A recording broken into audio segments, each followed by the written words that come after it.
Iran Israel युद्ध के दौरान खुलकर ईरान के समर्थन का ऐलान करने वाला भारत का पड़ोसी मुल्क पाकिस्तान अब इजराइल की तारीफ में कसीदे पढ़ने लगा है।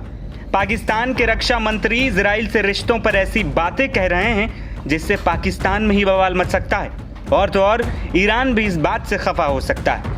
दरअसल पाकिस्तान के रक्षा मंत्री ख्वाजा आसिफ ने इजराइल के साथ संबंधों को सामान्य करने के संकेत दिए हैं, उसी इजराइल के साथ जिसे कुछ रोज पहले न्यूक्लियर अटैक की धमकी दी जा रही थी।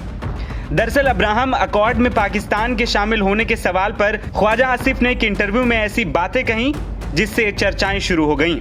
ख्वाजा आसिफ ने कहा कि अगर ऐसी स्थिति आती है तो हम अपने फायदे को सबसे ऊपर रखते हुए सोचेंगे और इस पर फैसला लेंगे कि उन्हें अकॉर्ड में शामिल होना है या फिर नहीं। ख्वाजा आसिफ का यह बयान इसलिए भी खास है क्योंकि एक हफ्ते पहले तक वो ईरान के समर्थन में मुस्लिम दुनिया से एकजुट होने की अपील कर रहे थे। अब उन्होंने कहा है कि पाकिस्तान अब्राहम अकॉर्ड में शामिल होने पर विचार करेगा। एक पाकिस्तानी चैनल के इंटरव्यू के दौरान ख्वाजा आसिफ ने भारत पाक तनाव, गाजा युद्ध, इजराइल ईरान संघर्ष और पश्चिम एशिया में अमेरिका की भूमिका जैसे मुद्दों पर बात की। इस दौरान आसिफ से सवाल किया गया कि क्या अब्राहम समझौते पर विस्तार होने पर पाकिस्तान इसमें शामिल होकर इजराइल को मान्यता देते हुए उससे संबंध सामान्य बनाएगा।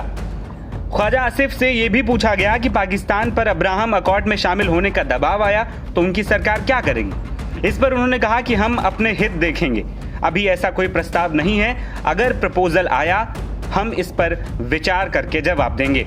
पाकिस्तान की सरकार इजराइल के खिलाफ सख्त रुख अपनाती रही। ऐसे में ख्वाजा आसिफ का अब्राहम अकॉर्ड में शामिल होने से इनकार नहीं करना देश के दक्षिणपंथी गुटों को नाराज कर सकता है। ख्वाजा आसिफ ने खुद ईरान इजराइल संघर्ष के दौरान कहा था, इजराइल एक बड़ा खतरा बनता जा रहा है और मुस्लिम वर्ल्ड को एकजुट होकर इसका सामना करना चाहिए।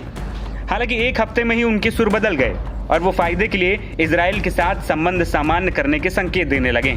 ऐसे में ईरान की ओर से भी इस पर ऐतराज हो सकता है। आपको बता दें कि डोनाल्ड ट्रंप प्रशासन की ओर से अब्राहम अकॉर्ड 2 पर आगे बढ़ने के संकेत दिए जा रहे हैं। इजराइल को मान्यता देने वाले इस समझौते पर साल 2020 में अमेरिका की कोशिश से बहरीन और यूएई ने अब्राहम अकॉर्ड पर हस्ताक्षर किए थे। बाद में मोरक्को और सूडान भी इसमें शामिल हो गए।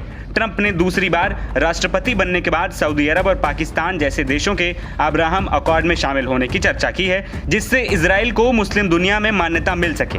पाकिस्तानी रक्षा मंत्री ख्वाजा आसिफ ने अपने इस इंटरव्यू में यह भी दावा किया कि भारत फिर से पाकिस्तान पर हमला कर सकता है। आसिफ ने कहा, भारत के हमले की पूरी संभावना है। हम कह रहे हैं हम बातचीत करने को तैयार हैं। हम चाहते हैं कि अमन कायम हो और कश्मीर मुद्दे का हल निकले, लेकिन भारत आक्रामकता दिखा रहा है। सिंधु जल संधि से जुड़े विवाद पर आसिफ ने कहा कि हम भारत को ऐसा नहीं करने देंगे। उन्होंने कहा कि अगर भारत ने पानी रोका तो इसे पाकिस्तान के खिलाफ युद्ध की कार्रवाई घोषित किया जाएगा। सिंधु संधि के तहत मिला पानी पाकिस्तान का अधिकार है और इससे कोई भी हमें वंचित नहीं कर सकता। हम इसके लिए पूरी ताकत से लड़ेंगे। NBT ऑनलाइन की रिपोर्ट।